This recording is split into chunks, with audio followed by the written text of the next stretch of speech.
What is up, guys? We are back with another little vlog standing in front of the camera. We have been going for 7 days straight now, which is absolutely fantastic, and hopefully I will keep this momentum going and keep it going all the way through December. That is the plan anyway.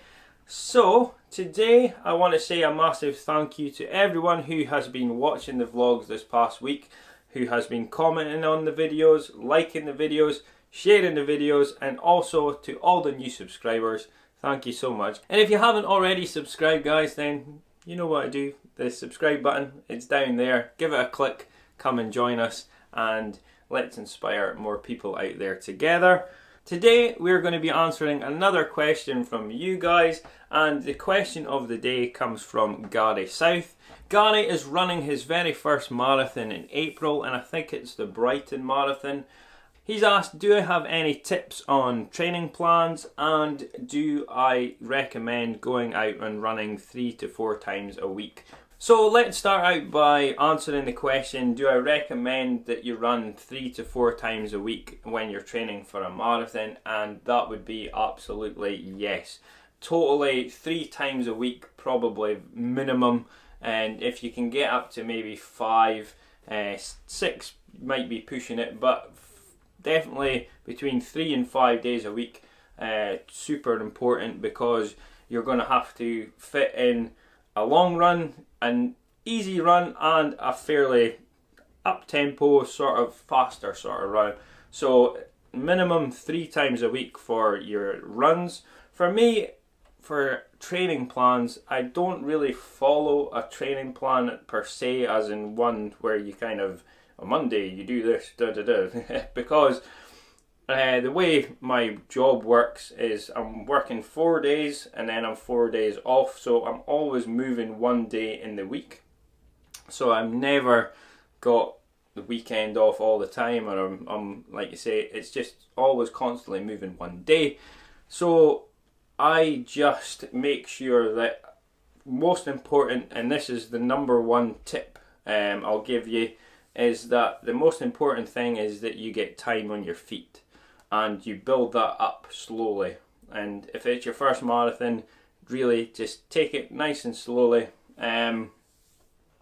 Hopefully you're up to running maybe a 10k, and if you can do that, then that's fantastic, because that's a great starting sort of point. If you can handle a 10k run fairly easily, not like going out and just like, oh, this is a breeze, but if you can get around a 10k okay, then that's a great starting point for your marathon training. And then you'd probably want to look at anything between minimum 12 weeks to say 16 to 20 weeks. Start as early as you can, because this is December, and I would say start now. Don't wait to January. Just make this next week coming up, make it week 1. When you are doing your long runs, and that is the most important run out of all your training plan, is that you make sure that you get that long run in. But the way to approach your long runs, if you're a beginner, and the way that I approach it, is just about putting time on your feet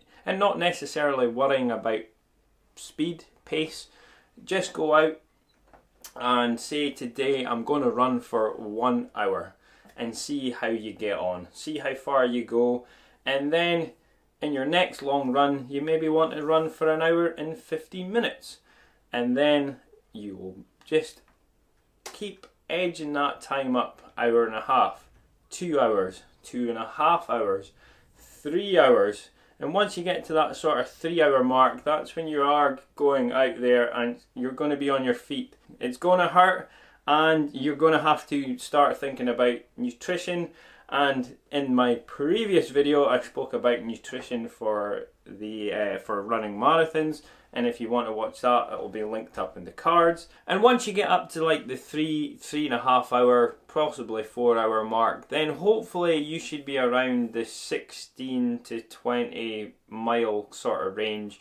And if you're not, that's kind of the range that you kind of want to get yourself up to, because obviously you're going to be running 26.2 miles, and you want to kind of let your body know that you're going to be going a long way, and at least if you've done 20 miles I think that you'll give you a lot of confidence to know that on the day that you've got that last 6.2 to do, and you'll smash it. I know you will. So that would be my sort of tip. Make sure that you get yourself up to about the 20-ish miles, but don't worry about it too much at the beginning. Just make sure that you're going out and setting that time for, say, an hour, hour and a half, 2, and just kind of gauge then how far you've gone, and then you'll know exactly how long you're going to have to be out there for. So that would be my tip for time on your feet.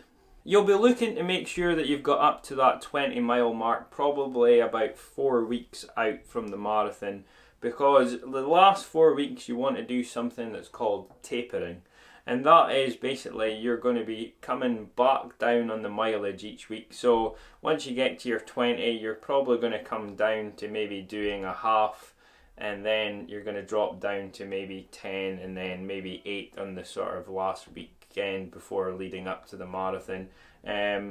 You will feel that, oh, I just want to keep going, but you don't, guys. You want to kind of give your body a chance to recover and repair from all the miles that you've been doing previously, and you just want to kind of take it easy, gradually let the body recover. And so when it comes to race day, you're going to be ready and you're going to smash the marathon, and I know you will, guys, and you will. You can get that down, and then you will succeed in your marathon. And the other runs throughout the week, again, if you can only manage another 2 or possibly 3, I would really recommend 3.